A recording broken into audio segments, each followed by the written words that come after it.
நண்பர்கள் அனைவருக்கும் வணக்கம். இன்னைக்கு நம்ம அந்த வீடியோல மீண்டும் தமிழகத்தில் 12 மாவட்டங்களில் கனமழை என்ற தகவல் வெளியாகி இருக்கு. சோ அதை பத்தி தான் இப்ப நம்ம பார்க்க போறோம். தமிழகத்தில் கடந்த சில நாட்களாகவே கனமழை கொட்டி வருகிறது. நேற்று குமரியில் கனமழை பெய்தது.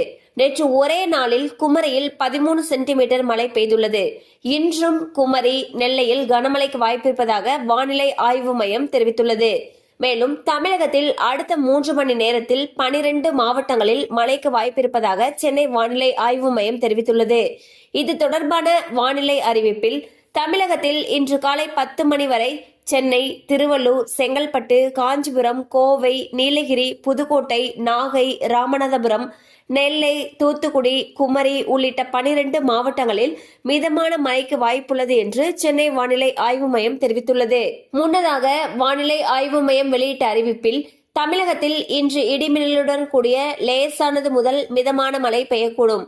கன்னியாகுமரி, திருநெல்வேலி, தூத்துக்குடி, தென்காசி, தேனி, திண்டுக்கல், மதுரை, விருதுநகர், சிவகங்கை, ராமநாதபுரம் ஆகிய மாவட்டங்களில் ஓரிரு இடங்களில் கனமழை பெய்ய வாய்ப்புள்ளது.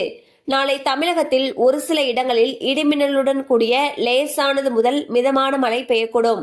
மேலும் நவம்பர் 5 முதல் 7ஆம் தேதி வரை தமிழகத்தில் ஓரிரு இடங்களிலும் புதுவை மற்றும் காரைக்கால் பகுதிகளிலும் லேசானது முதல் மிதமான மழை பெய்யக்கூடும். நவம்பர் 8ஆம் தேதியன்று தமிழகத்தில் ஒரு சில இடங்களிலும் புதுவை மற்றும் காரைக்கால் பகுதிகளிலும் லேசானது முதல் மிதமான மழை பெய்யக்கூடும் என்று தெரிவிக்கப்பட்டுள்ளது.